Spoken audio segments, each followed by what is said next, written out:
لا حول ولا قوة إلا بالله العلي العظيم. أعوذ بالله السميع العليم من الشيطان اللعين الرجيم. بسم الله الرحمن الرحيم.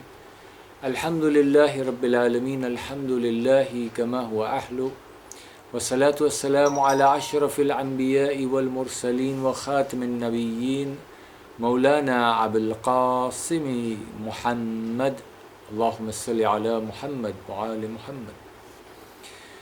We have been discussing on Risalatul Huqooq, the rights of various components that make up our existence in this dunya.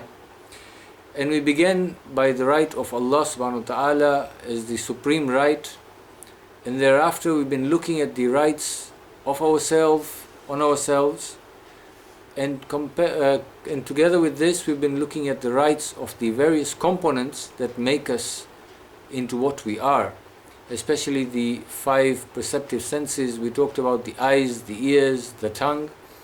Today we are going to look at the rights of our limbs, the hands and feet that we use as our tools in our day-to-day lives.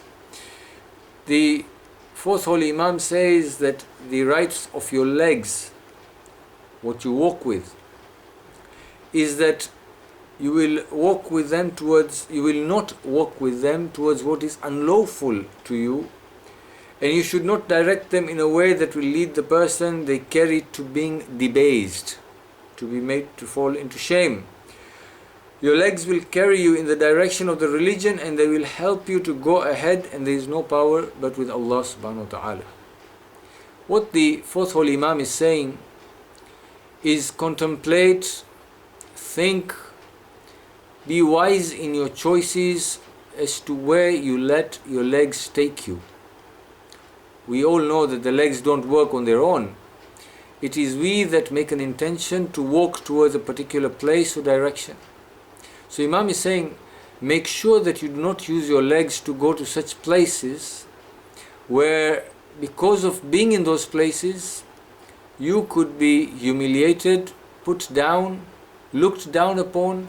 You are not expected as a believer of Allah SWT to be in those places. We know of those places in dunya where, for example, alcohol is being served, certain acts of certain shameful acts are taking place, things that are prohibited for a Muslim to be partaking in. You may not necessarily be going there to partake in those actions yourself. You might even be just passing by. What Imam is saying, avoid even passing by such places. Maybe by chance somebody might see you in the vicinity of such places. Example, if I'm walking in a certain direction and there's a nightclub, it is better for me to take a different direction to get to where I'm going. It may take me a bit longer, but it might be in my interest, or it will be in my interest, not to walk past that nightclub for 2 reasons. One, by passing such a place, somebody sees me there, would assume, and a rumor could very easily spread, especially in today's day and age of internet and very fast communication using WhatsApp and what have you. Pictures could be taken and put on social media.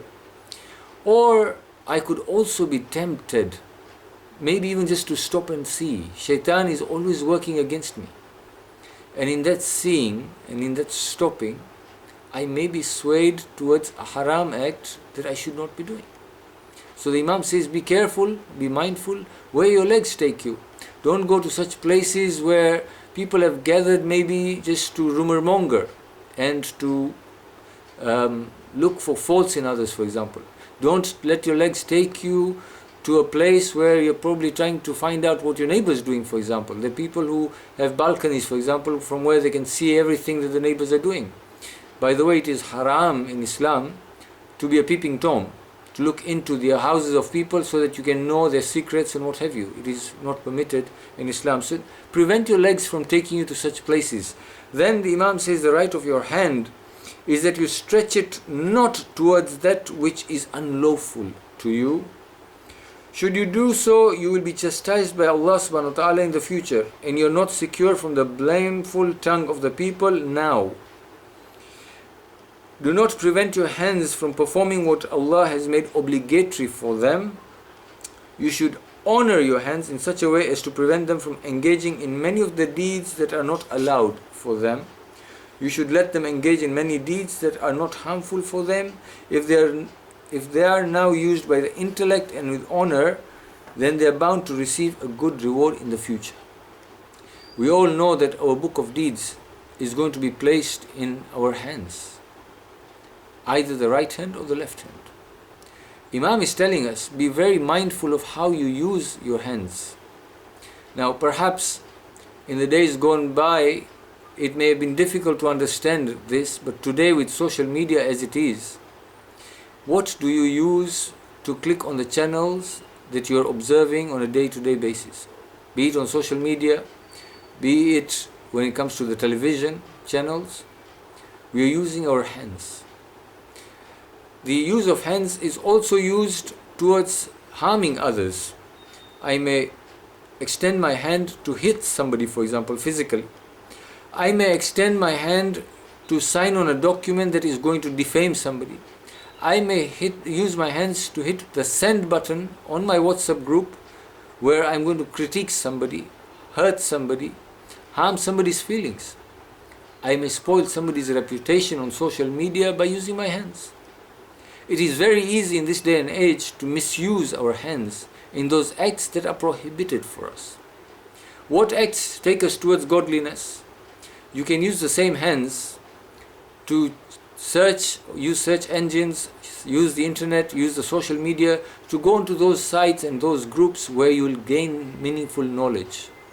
You can use your hands in helping the needy and the poor. You can use your hands when you see somebody who's fallen down and nobody is helping them.